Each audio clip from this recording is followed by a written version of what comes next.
Harap sa atin, samantayang lupalop ng Pilipinas, Luzon, Visayas at Mindanao, good morning, good day po sa atin lahat. Ngayon mga kabunso, Miguel shoutout sa atin.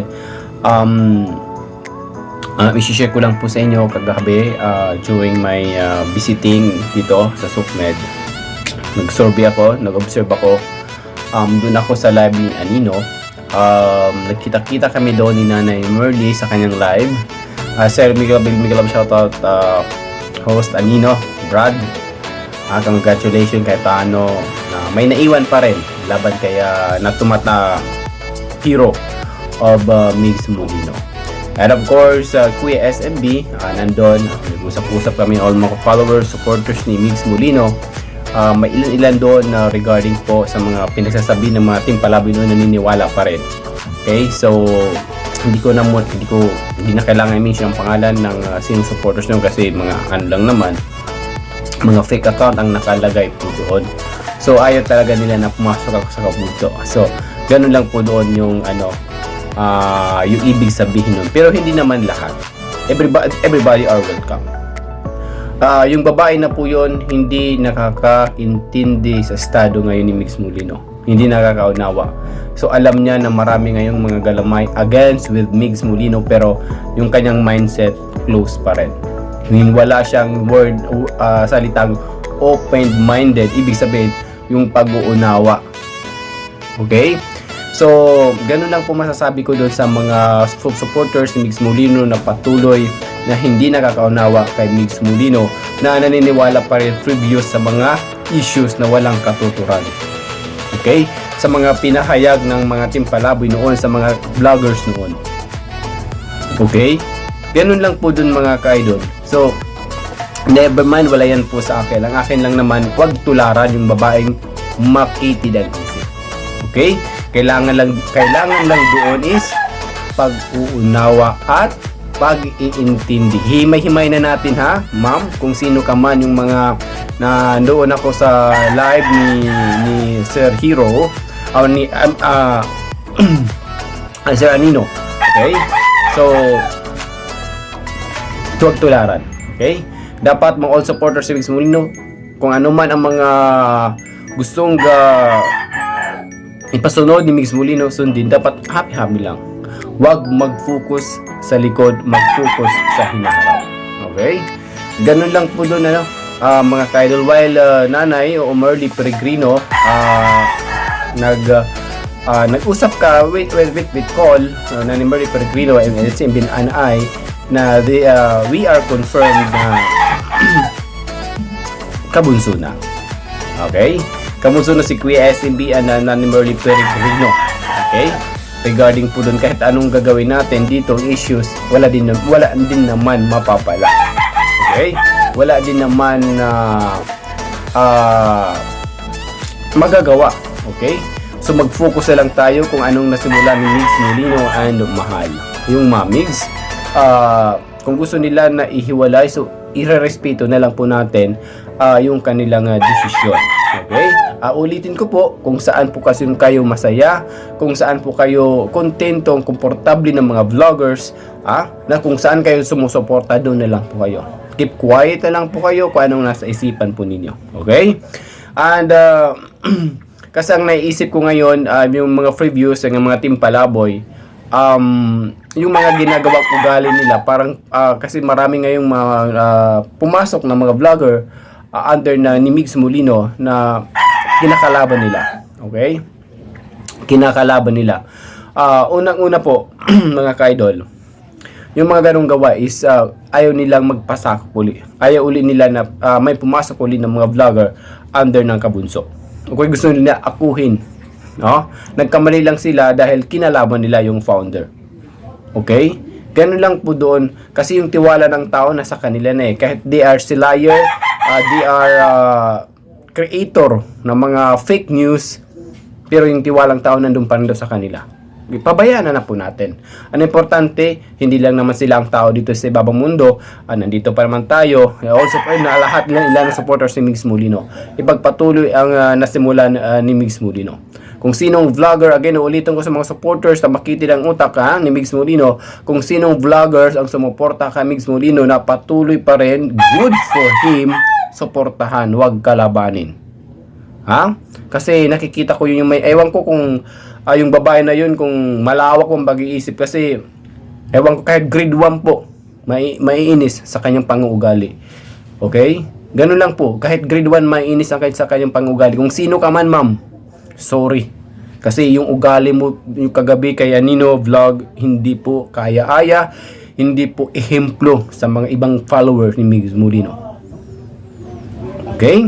Ganun lang po dun. You are not legit of Migs Molino kasi gusto mo not that good way. Kung anong pang-uugali ang mayroon ka sa inyong bahay, wag mo dalhin sa community kasi magkaiba po yun. Okay? Dinadahan ko na po pagsalita para maintindihan yung mga makikitid ang isip ng mga hindi naman lahat ng supporters ni Migs Molino. Ilan? Okay? Ilan? This is Kuya SMB.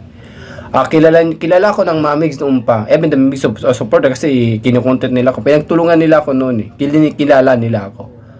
Tingnan nyo ang mga previous videos ko kung may nanlait, may nagmura, kung may sinabi ba ko against grounded kay Migs Molino.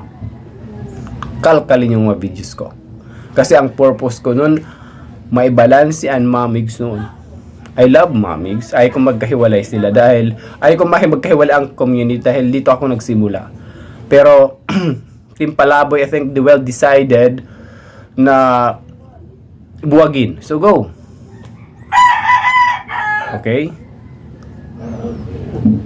Ganun lang po dun. Ako never hindi ako against sa community ni Mahal. I respect Mahal. Malapit ang anniversary ni Mahal this coming August 31.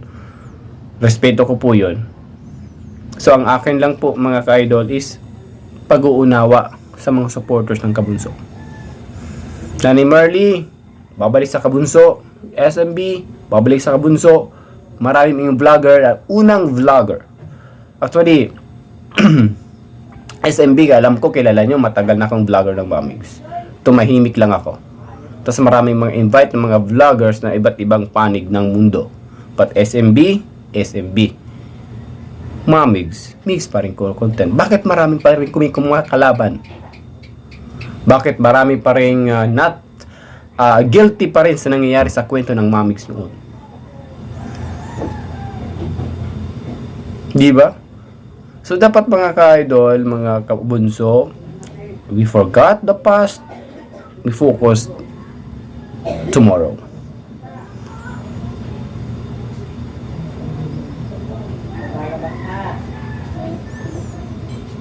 Doon natin masusukat ang level ng tao kung paano mag-approach sa paligid niya. Sa kikita ko sa babae, nagigil. Ako ang babae na to, problemado to, kailangan to ipa-check up na sa psychiatrist.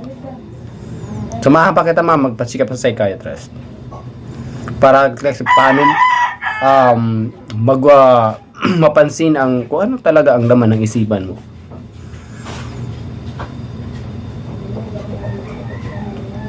Team Abot Kamay, Kabunso na, and of course SMB Kabunso. We are full decided na Kabunso na. Kahit anong gagawin, doon tayo sa buhay. Okay? Huwag nang ipaglaban ang hindi dapat na ipaglaban kasi tapos na yun. Parang nangyayari yan, pabalik-balik na lang ang issue. Palikot-ikot na lang issue, dagdag ng tao, ganun pa rin ang issue. Ha? Nung panahon pa namin ng Mamigs, ganun ang issue. Nagdagdag ng mga vloggers sa Mamigs community, ganun pa rin ang issue. Until now, hindi pa rin kumukupas. Nasaan ang hustisya? Sinong sinisira dito nila? Ang buhay. Si Migs Molino. Okay? Tanggapin na lang ang katotohanan. Nastisya. Kung hustisya ang kailangan yung hustisya, ma'am, okay, respect, Mahal. Okay? Kasi ito issues lang naman yun Kung hustisya noon pa dapat. Ilang dekada na, ilang taon na ang nakaraang nakalipas. Pero ang hustisya pa rin. Bakit walang ginagawang hakbang? Puro paninira. Di ba? Hindi na po maganda. Hindi na maganda pakinggan. Okay? Hindi na maganda pakinggan kung paulit-ulit na lang issue na iisa lang ang tumong nila. Parinig kay Migs Molino. Hindi na mo pakaya-aya. Okay? Hindi na po maganda. Hindi na po makatao, hindi na po makatarungan. Okay? Ganun lang po dun. Kung alam naman natin na, o sige, para sa inyo, si Migs Molino ay tanga, si Migs Molino ay bobo, si Migs Molino ay budol. Diba? Ganun. Wala kami magagawa dahil yun ang pag-iisip ninyo. Okay?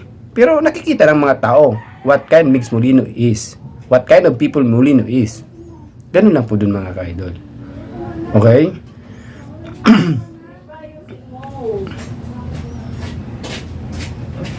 Ay ko na yung gawa-gawa ng kwento regarding po sa mga na-previous. Kasi alam ko buong katotohanan ng kwento ng Mamigs.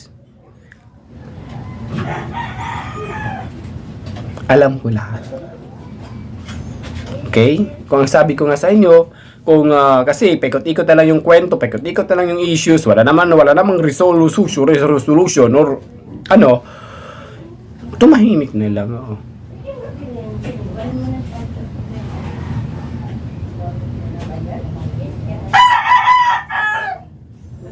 Why lumabas yung Timpalaboy? Why lumabas ang Timpalaboy? It's because may ginagawa silang not good for Migs Molino. Gusto nilang sapawan si Migs Molino, but di nila kaya. Kaya ang iba gumawa ng hakbang na mapa-hindrance yun, mapatigil yun. Ayun, doon dalawang panig ng mga vloggers ang bakbatan. Ngayon, mas pinili ng Molino yung hindi balahuraing content. Kagaya kay Just Ruth, sa mga vlogger na makajos kaysa sa makasatanas. Doon sila galit at lumabas sila. Silang lahat. Pero, nagamitan nila si Migs Molino. Huwag naman nyo kumpara, Timpalaboy, yung mga bagong pasok kayo ng Migs Molino. Kasi ganun din kayo noon. Mabuti nga sila, maganda yung approach nila sa tao. Kaya-aya yung approach nila sa tao. Hindi sila nagbabalahura sa tao. Kasi ayaw ni Migs Molino ng ganun. Okay? Ganun lang po doon ang nag-iikot ang kwento ng Mamigs. Nag-iikot man lang sana katotohanan, hindi yung ililihis. Okay? Ganun lang po dun. Tapos yung kwento ng Mamigs, oh yes, nandun yung respect na huwag kalimutan paano nagsimula ang Mamigs. Okay? Hindi yung issues ng Mamigs kasi wala tayong mapapala doon. Ang akin lang, paano nagsimula ang Mamigs? Sino ang mga founder nito? Paano nagsimula? Paano umusbong? Paano lumaki? Hindi yung issues. Inggit sa paligid ng Mamigs. Ganun, inggit kasi yan eh. Okay? Kaya, maraming salamat po sa all supporters na kabunso sa pagpatuloy nyo sa Kuya SB nga na Merly Peregrino na ang team Abot Kamay is kabunso na po. Si Nani Merly. I don't know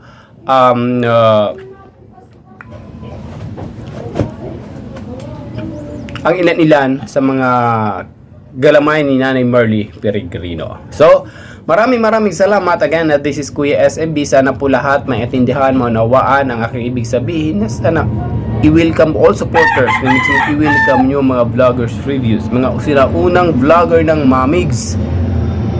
Okay? Huwag maniniwala agad sa mga sabi-sabi kasi ang nangyayaring kaguluhan sa loob ng Mamigs, self-interest ang nilalaban nila, hindi yung kapakanan ni Migs Molino. Alright? Ha? Himay-himayin natin yan balang araw ang sa pag-uunawa sa mga ibang supporters dyan ni Migs Molino, kabunso. Kasi yung iba dyan makita ang isipan. Behave kayo. Kung if you are really legit of Migs Molino. Alright? Nandito tayo ngayon sa laban. Laban na walang humpay na digmaan. dahil ang kalaban ni Migs Molino ay hindi tumitigil hanggat si Migs Molino ay hindi malugmok sa lupa. Papayag ba kayo niyan? Iba hindi? Yun, gumagawa kami ng way. Gumagawa si Kuya SMB ng way anong dapat gawin. Okay, para kahit paano, mayroon pa rin ilan-ilan. Ha? Ang mapatuloy ang nasimulan ng Migs. Tulong po ninyo. So alam ko naman na marami pang supporters ni Migs Molino, kahit maraming mga sagabal, hindrance, waste ng mga tao sa paligid. Pero nandiyan pa rin kayo. Maraming salamat. Okay? Hanggang dito na lang po mga kabunso, mga ka-idol ba, ang aking kwento ng kabuuan ng pag-obserbar ko sa buong Sukmed. Maraming words na narinig ko. Hindi na kailangan mag-rebat pa. Kung may personal kayong away, go. Pero about kay Migs Molino, set aside muna si Migs Molino.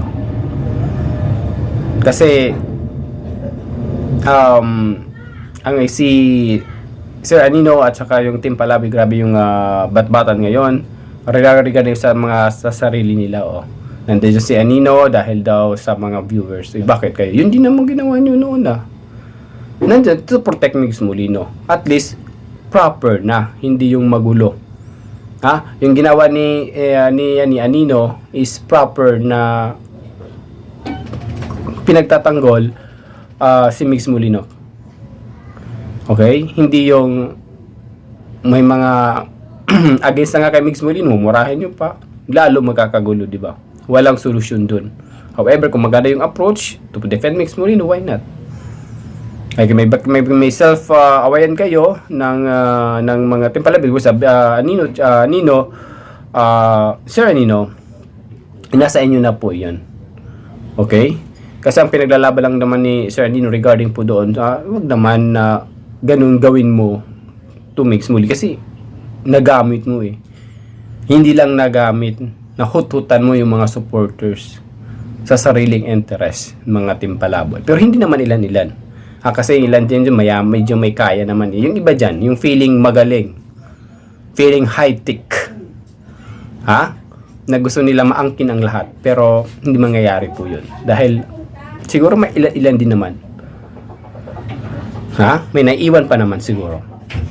Yan, maraming salamat. Again, this is Kuya SAB. So bago natin pag-end ang ating video, premiere first, don't forget to subscribe this YouTube channel. God bless. Ingat kayo lagi. Mabuhay tayo lahat.